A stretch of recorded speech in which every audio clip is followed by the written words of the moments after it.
Olá, paz do Senhor, que Deus abençoe a sua vida. Eu sou Cassi Michelon e já está no ar o programa Zenas. No quadro Cá Entre Nós de hoje, o meu entrevistado é o pastor Carlos Ribas. Que Deus abençoe a sua vida. Amém, obrigado. E é uma honra e uma alegria estar com você aqui hoje. Com certeza, é com essa figura que nós vamos iniciar o quadro de hoje. Porque programa Zenas, a sua revista eletrônica que é presente de Deus, oportunizando ideias.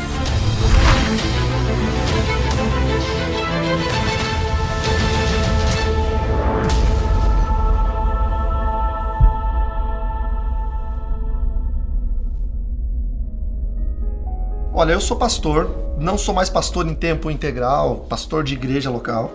Pastoreei 15 anos, igreja local, na divisa do Brasil com a Argentina. E há 2 anos nós moramos em Chapecó, por força da vontade de Deus. E hoje eu estou focado no ministério de ensino. Trabalho com ensino em várias frontes de trabalho. Ensino eclesiástico, ensino para pastores, para obreiros, além de ser escritor e conferencista. Você é especialista em batalha espiritual. Isso, é uma das minhas áreas de trabalho. Eu sou teólogo, tenho uma formação, um doutorado em teologia pela Christian Bible College, que é uma universidade dos Estados Unidos, e também tenho um instituto de teologia que ministra aulas de ensino à distância, EAD, e lá nós temos cursos de teologia e também cursos de ensino em batalha espiritual. Por quê?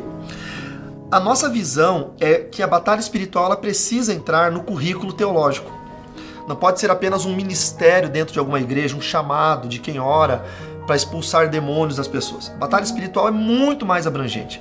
Vai desde a cura interior, do tratamento psicológico da pessoa, da intercessão, da oração específica, do entendimento de quebras de maldições. Então é muito mais abrangente do que o que nós temos visto aí ao longo dos anos, na televisão, na internet, aqueles cultos de libertação.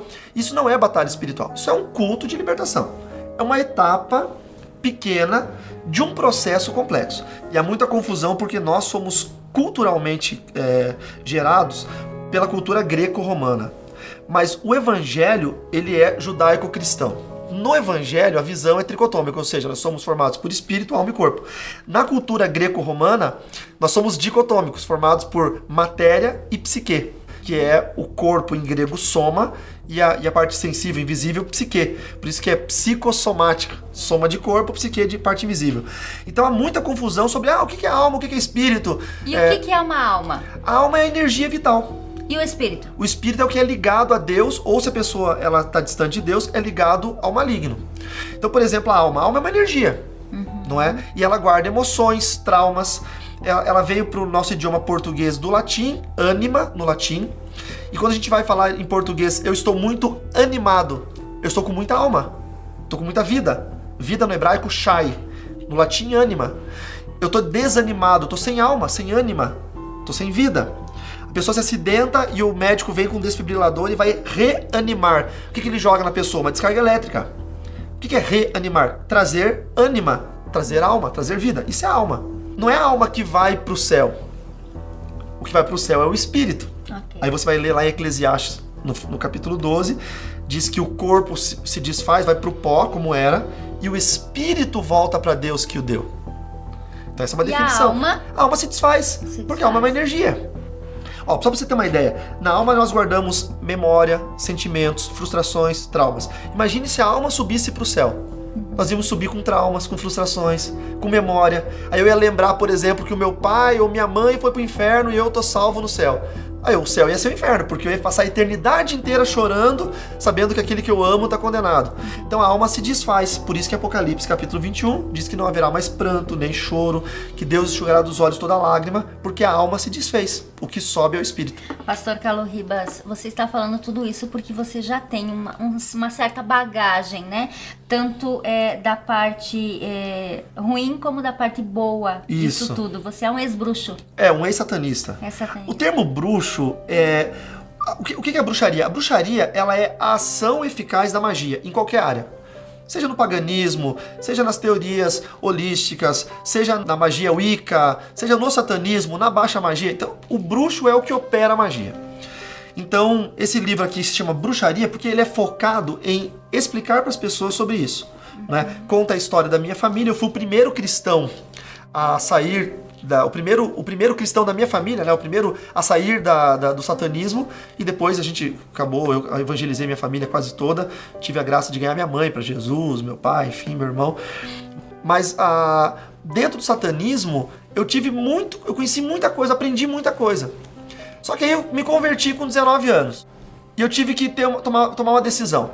Eu poderia me tornar um cristão totalmente vazio, totalmente sem nenhuma essência cristã, e viver de uma marca de um passado ruim, porque o satanismo foi péssimo para mim, não desejo isso para ninguém.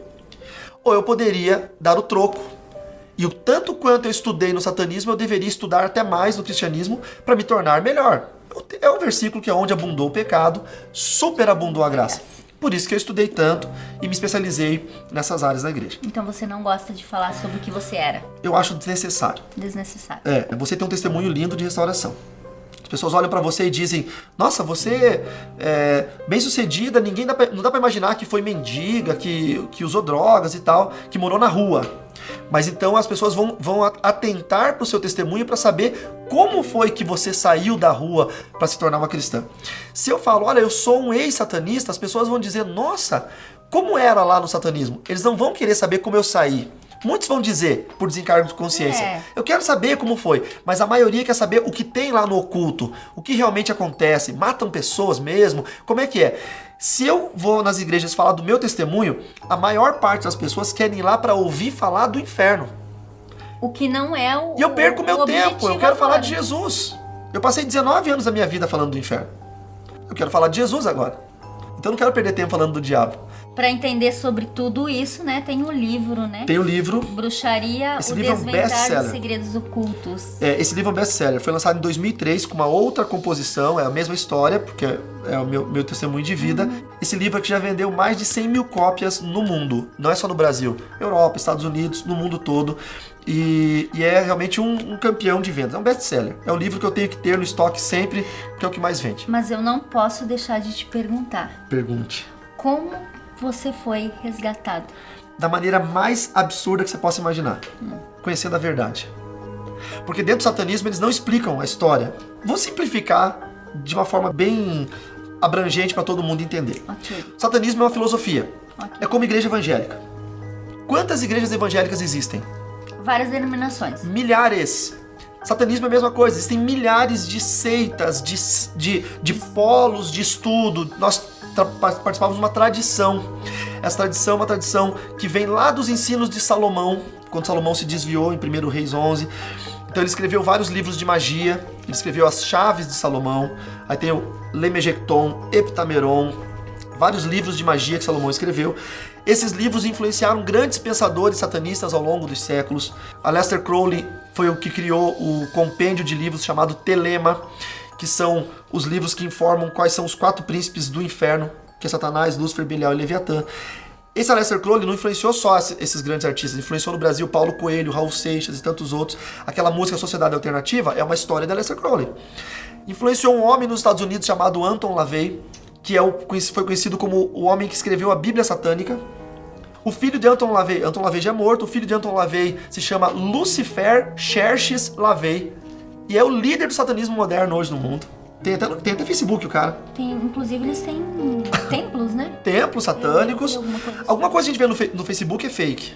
Tipo, templo na Colômbia, tá? Isso é fake. Mas existem, inclusive, isso. Ele foi o primeiro a abrir uma igreja de Satanás nos Estados Unidos. E dentro dessa visão, existem 3 vertentes. São tradições, irmandades e organizações. O que Anton LaVey gerou, a igreja de Satanás, é uma irmandade. Então são várias irmandades que cultuam demônios de alguma forma religiosa. As organizações são as que sustentam os outros 2 braços. Então aí vai ter tráfico de drogas, sequestro de pessoas, venda de órgãos no mercado negro. As irmandades, organizações e as tradições, que era a qual a minha família pertenceu e eu pertenci, são as que preparam o ensino. A nossa preocupação era formar sacerdotes, então tinha que preparar o ensino. E você foi resgatado aos 19 anos. Conhecendo a verdade. Como foi que você conheceu a verdade? Essa historinha eu preciso saber. É muito louco. Quando criança, nós aprendíamos que Satanás se chamava papai. Então, dentro da nossa tradição, nós não chamávamos Satanás demônio, diabo. Era papai, era Deus para nós. O termo Deus não se usa muito, mas era papai. E nós aprendíamos que levantou-se, nos tempos antigos, um que quis tomar o lugar de papai, que era Jesus. E papai matou, pendurou ele num pedaço de pau e expôs ele publicamente para todo mundo ver que ele estava morto e que papai tinha vencido. E a gente era levado nas igrejas católicas, na porta, e mostravam assim, ó, quem está pendurado naquele pedaço de pau lá? É Jesus. Então quem que venceu? Papai. Pronto. As crianças aprendiam que Jesus tinha sido morto pelo diabo. Pastor Carlos, e essa influência para as crianças, isso ainda existe? Isso existe, sim, talvez até de forma oculta? Dentro do satanismo, sim, é visível e talvez haja um ensino no ocultismo, subliminar, dentro até de desenhos, alguma coisa assim. Mas o que acontece? Eu, quando fui para o ensino médio, na época era 2º grau, eu comecei a conhecer cristãos. Então, na minha escola, um menino, eu era músico, estudei música e tal, era guitarrista, conheci um baterista muito bom que tocava numa banda gospel. Na minha sala de aula veio estudar uma estilista de moda, uma designer de moda, que era evangélica. Eu morava num hotel no centro da cidade de Cascavel, foi morar um hippie que fazia pulseirinha, vendia na praça, que era evangélico. Eu trabalhava numa rede de TI naquela época, o diabo, porque assim, dentro do satanismo você tem concessões. Você pode fazer algumas obras, alguns trabalhos, não trabalho como da Baixa Magia, de ir lá na esquina oferecer ritual, algumas missões, e você pode ganhar muito dinheiro com isso. Mas nunca fica rico, porque o jeito que vem, vai. Mas como é que você vai mostrar para as pessoas que você está ganhando dinheiro? Então você consegue alguns empregos. Eu estou falando de 1993, eu gerenciava uma rede de TI dos advogados do Banco do Brasil. E eu não tinha feito nenhum curso de MS-DOS. Quer dizer, os demônios davam instruções de como operar tudo aquilo ali para que fosse algo forjado. Ah, o cara tem dinheiro, mas olha onde é que ele trabalha. E aí o meu chefe, Dr. Ricardo Castilho, lá de Cascavel, no Paraná, se converteu numa comunidade evangélica. Na frente de onde eu morava tinha uma livraria evangélica, que é o meu pai na fé, o Dili, que já descansa com o Senhor. E eu gostava muito de jogar bola, e ele tinha um time de futebol, só de crente. E eles sabiam que no hotel na frente da livraria, ele morava no andar de cima da livraria, tinha um satanista que morava naquele hotel, que era eu. E ele e a mulher dele estavam orando ali por 5 anos já a fio, para que Deus desse uma oportunidade de falar comigo. Até que um dia eles me convidaram para jogar bola. E aí eu comecei a aproximar deles, na escola, tudo no mesmo tempo. Quando eu comecei a jogar bola com eles, na escola fiz amizade com o Peter, que era o baterista, no hotel chegou o Hip, que é o Edson, fui trabalhar com o Dr. Ricardo, tudo aconteceu no mesmo tempo. E Deus foi me cercando de uma maneira que eu comecei a gostar dos crentes, porque essa história de que satanista não entra em igreja, isso é mentira, que não pega na mão de crente, que não gosta de crente, mentira, não é verdade. Satanista não dá nem aí pra crente. Sabe, ele tira crente como se fosse um louco, um alienado, um fanático. Não tem esse negócio de... Sabe? Eu conto aqui nesse livro Infiltração sobre satanistas que são treinados para entrar em igrejas que atrapalham o inferno. Que está nesse livro aqui. Mas que é um outro assunto que nós podemos tratar.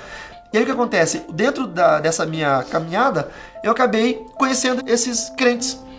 E um deles foi me ensinando sobre a ressurreição de Cristo. Como eu sabia que Jesus tinha sido morto pelo diabo, que eu chamava de papai... Quando eu descobri que aquilo era mentira e que a verdade era que Jesus estava vivo e que o camarada que eu achava que era Deus, que eu chamava de papai, que era o diabo, que era ele que tinha sido vencido e que tinha me enganado minha família o tempo todo, imagina. Eu sou uma pessoa inteligente. O burro permanece no engano. O inteligente, quando descobre a verdade, ele pula. E aí João 8,32, conhecereis a verdade vos libertará. Então quer dizer que existem satânicos dentro das igrejas? Existe. Não em todas.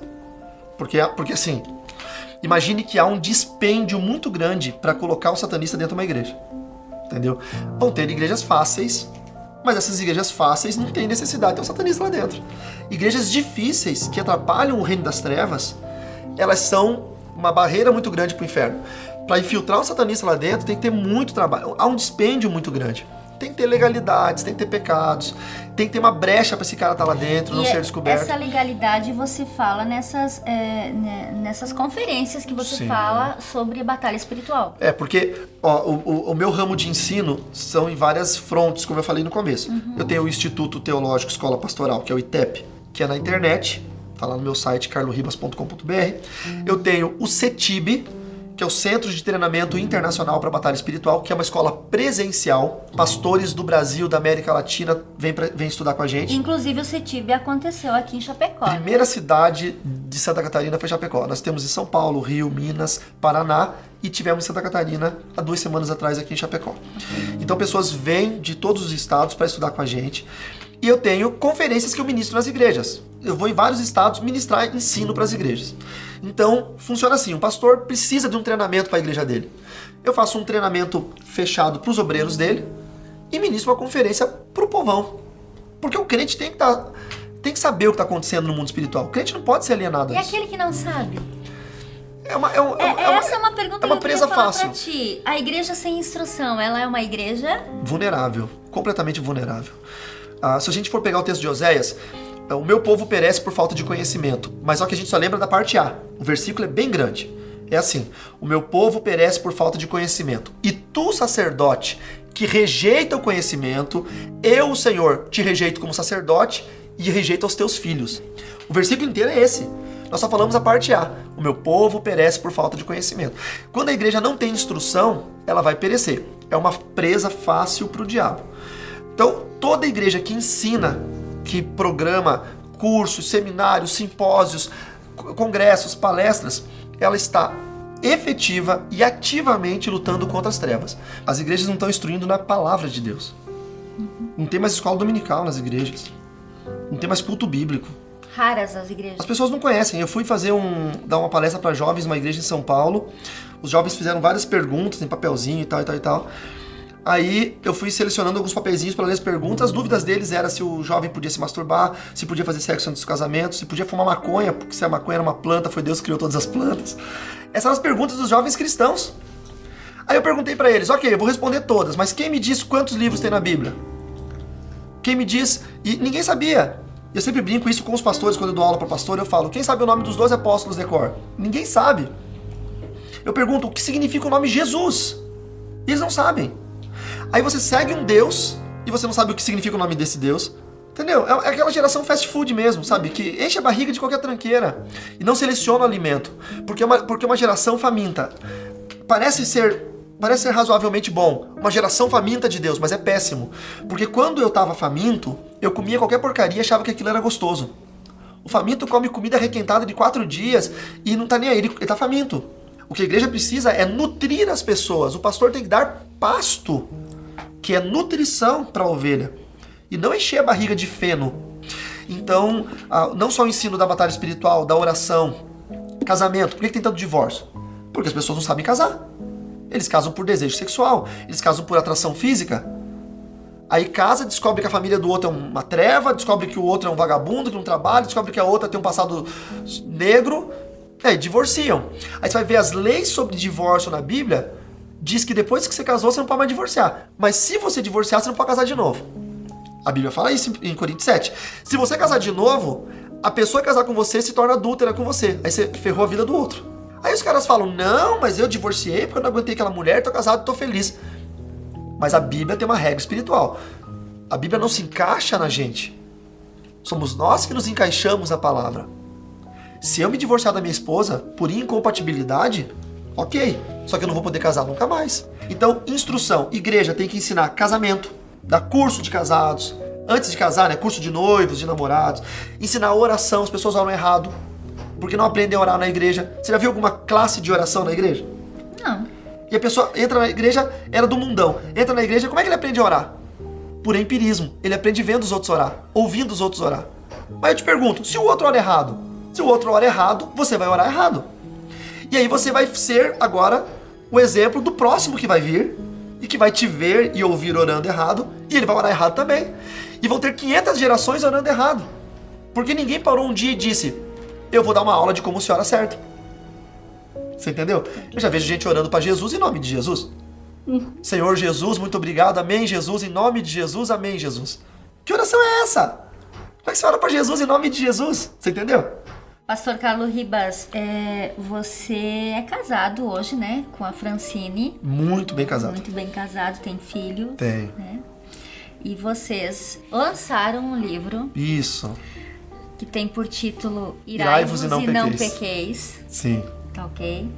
E eu fiquei sabendo que ele conta um pouquinho da história de vocês dois dentro do casamento. Isso. Que vocês brigavam muito. Muito. Muito, muito, muito. Você não tem ideia. Você já ouviu falar naquela frase, universos colidindo? É mais ou menos isso. Nós somos dois universos totalmente diferentes. Hoje não.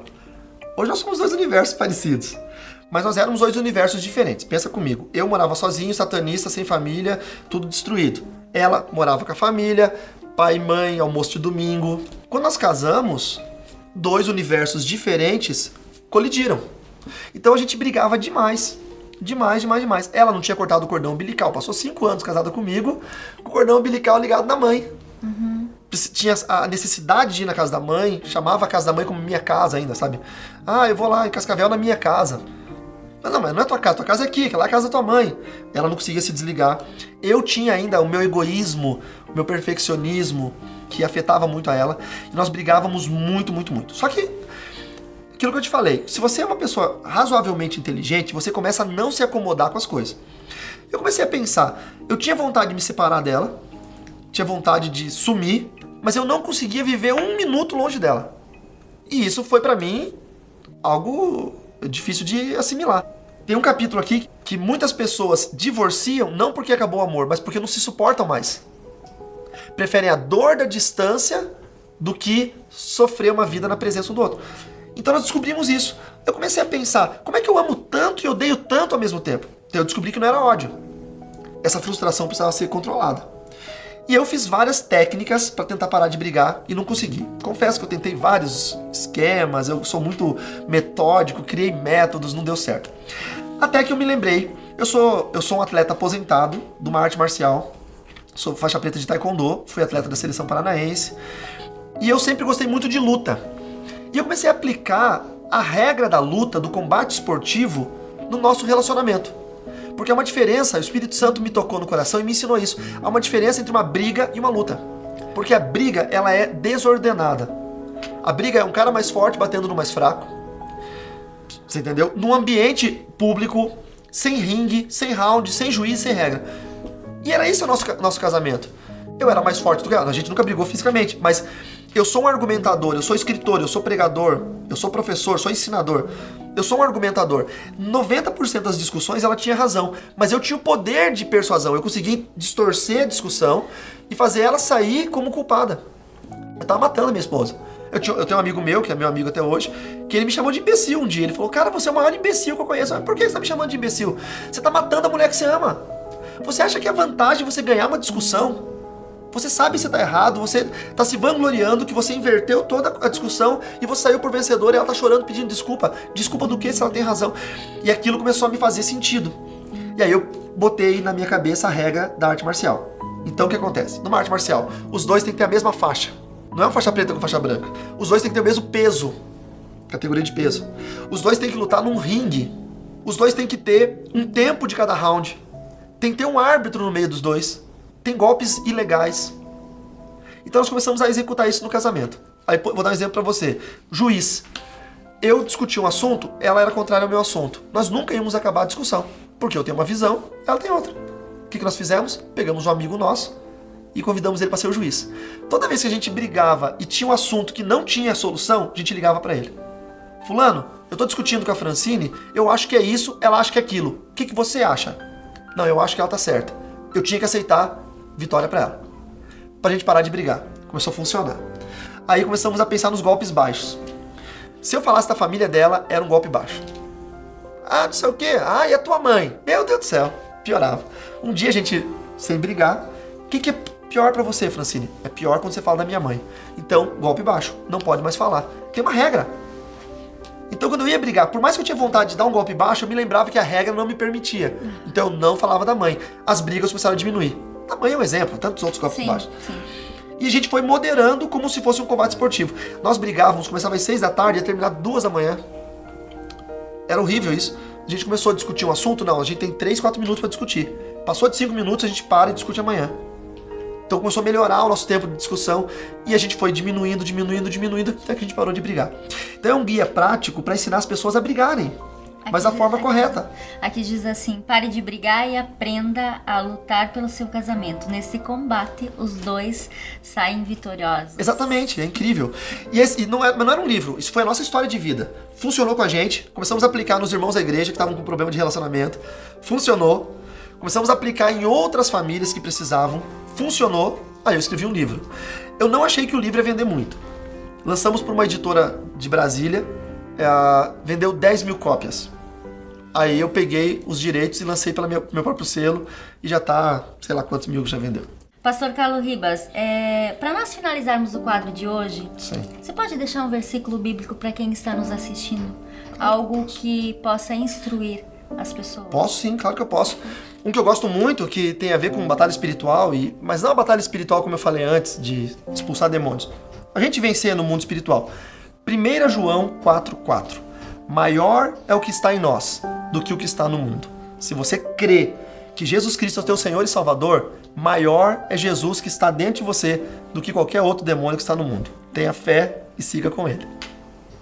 Esse foi o quadro Cá Entre Nós de hoje. O meu convidado foi pastor teólogo, professor, escritor, conferencista, pai, amigo, irmão, esposo, Carlos Ribas. Muito obrigado pela tua presença aqui no nosso programa. Já está convocado a vir mais vezes, porque tem muito mais coisas. Venho quantas vezes você chamar. Ok. Eu quero agradecer a tua companhia aqui no programa Zenas e te convidar a ficar juntamente conosco toda quarta-feira a partir das 21 horas aqui nesse mesmo canal. Porque Programa Zenas, a sua revista eletrônica que é presente de Deus, oportunizando ideias.